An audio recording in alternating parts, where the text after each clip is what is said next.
नमस्कार मेरे सभी मित्रों का। मैं आपका फिर से मेरे YouTube चैनल पर स्वागत करता हूं। मैं विधान राठौर आज आप सभी के लिए कुछ ऐसे गीता के श्लोक लेके आया हूं जो कि आप सुनने के लिए और सुनाने वाले के लिए दोनों के लिए ही स्वर्ग का मार्ग तय करते हैं। तो आइए पहले उन श्लोकों को सुनते हैं, देन उसके पश्चात हम उनका अर्थ समझेंगे। तो पहला श्लोक है, यह श्लोक तीसरे अध्याय का 20वां श्लोक है। तो सुनते हैं। ओम नमो भगवते वासुदेवाय। ये श्लोक जो मैंने ये सुक्ति पढ़ी है और इसे हम मंत्र भी बोलते हैं, ये विष्णु जी का सबसे शक्तिशाली मंत्र कहा गया है। ओम नमो भगवते वासुदेवाय। ठीक है, तब स्टार्ट करते हैं हम। पहला श्लोक।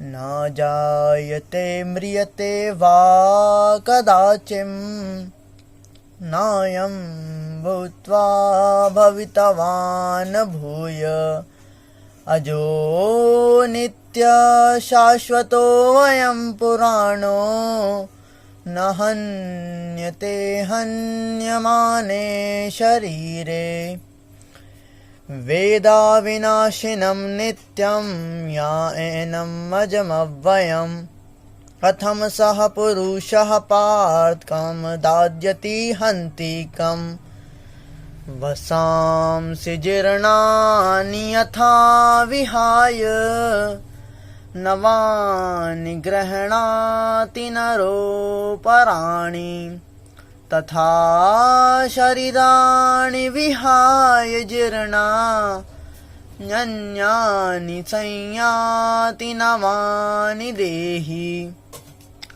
नयनं छिन्दन्ति शस्त्राणि नयनं दहति पावकः नाचयनं कलेद्यान्त्यपो नाशोषयति हि मारुतः यदा यदा हि धर्मस्य ग्लानिर्भवति भारत अभ्युत्थानमधर्मस्य तदात्मानं सृजाम्यहं परित्राणाय साधूनां विनाशाय च दुष्कृतां धर्मसंस्थापनार्थाय संभवामि युगे युगे।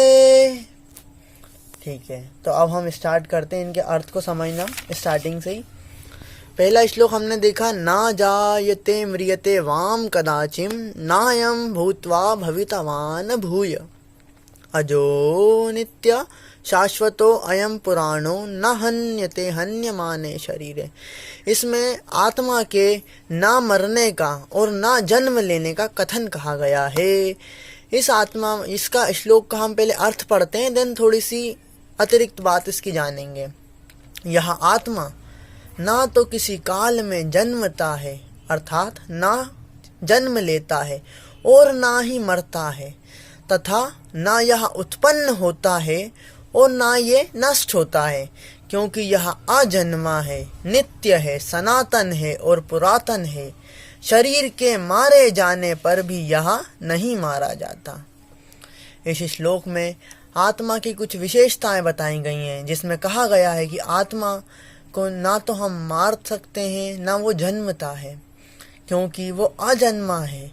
इस श्लोक में श्री कृष्ण जी अर्जुन को बताते हैं कि आत्मा को ना तो कोई मार सकता है और शरीर के मर जाने पर भी आत्मा नहीं मारी जाती। दूसरे श्लोक पे चलते हैं। वेदा विनाशिनम नित्यम याएनम् अजमव्ययम् कथम सह पुरुषः पार्थकं दाद्यति हन्तिकम्। हे प्रथा पुत्र अर्जुन, जो पुरुष इस आत्मा को नाश रहित, नित्य, अजन्मा और अव्यय जानता है, यह पुरुष कैसे किसको मरवाता है और कैसे किसको मारता है। इस श्लोक में श्री कृष्ण जी अर्जुन को समझा रहे हैं कि आत्मा अजन्मा है, ना तो वो मरता है और ना ही वो जन्म लेता है। और ये भी कहा गया है इस श्लोक में कि ना तो हम इस आत्मा को मरवा सकते हैं और ना ये आत्मा मरती है। ठीक है, थर्ड श्लोक पे चलते हैं, जो कि मेरा सबसे फेवरेट श्लोक है। जिसमें आत्मा का जो वर्णन है वो मनुष्य के वस्त्रों के समान किया गया है। बहुत ही सुंदर ये श्लोक है, सुनने में भी आपको अच्छा लगेगा।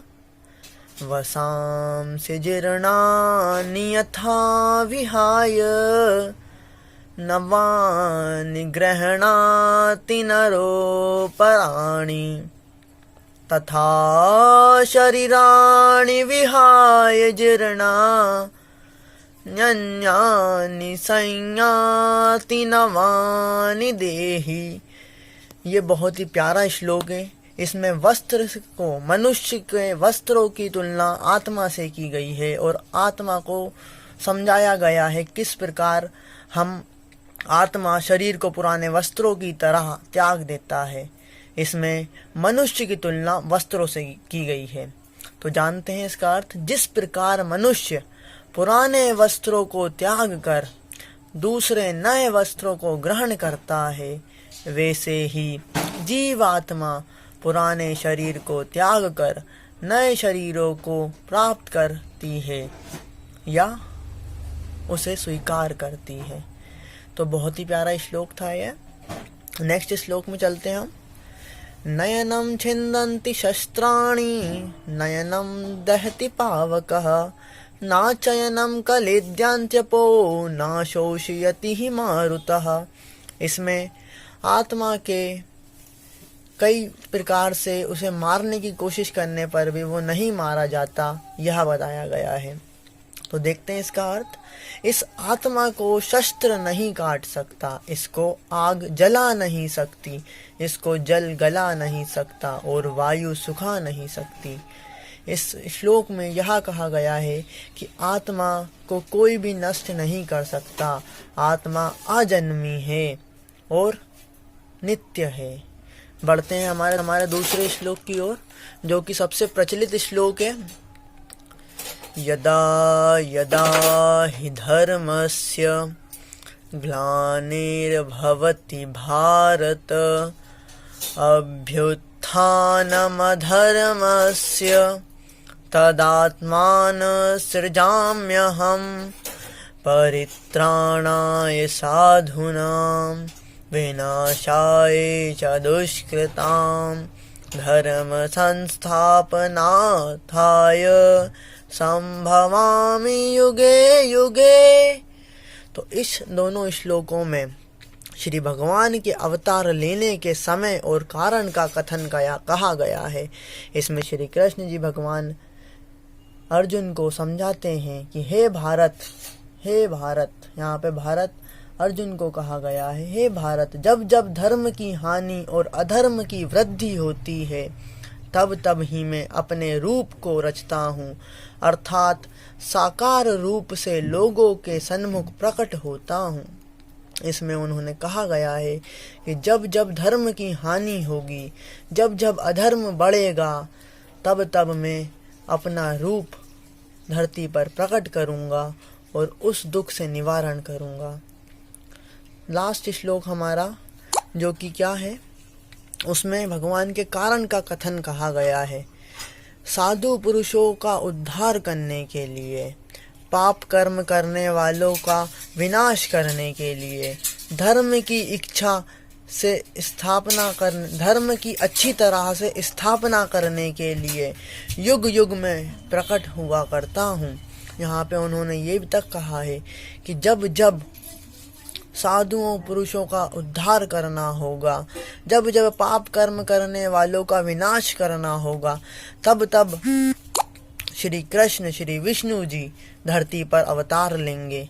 हमारे भविष्य पुराण में तो ये तक कहा गया है कि जब घोर कलयुग बढ़ जाएगा, जब कलयुग बढ़ जाएगा, घोर कलयुग का समय आएगा, तब वह कल की अवतार लेकर हमें दुष्टों से बचाएंगे। तो आज की वीडियो यहीं पे समाप्त करते हुए आप लोगों से मेरा बस एक ही विनती है, हमारे जो ग्रंथ हैं, जो संस्कृत भाषा है, ये बहुत ही महत्वपूर्ण है। हम सबको इसे नित्य रूप से प्रयोग करना चाहिए।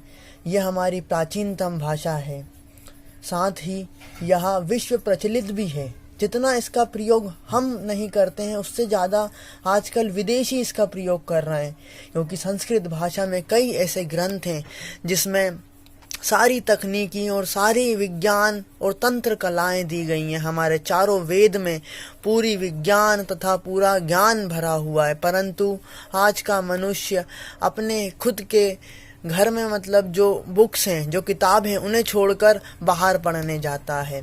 और जो बाहर के लोग हैं वो इस चीज़ को समझ चुके हैं, इसलिए वो हमारे देश में आते हैं संस्कृत पढ़ने, लेकिन हम फिर भी संस्कृत नहीं पढ़ रहे हैं। तो मेरा आप सभी से एक यही कथन है कि आप सब संस्कृत का नित्य प्रयोग करें और संस्कृत को अपने जीवन में लाएं।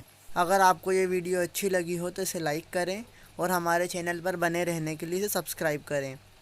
यहाँ पर आपको मैथमेटिक्स, साइंस और संस्कृत से रिलेटेड सभी अपडेट मिलते रहेंगे। धन्यवाद।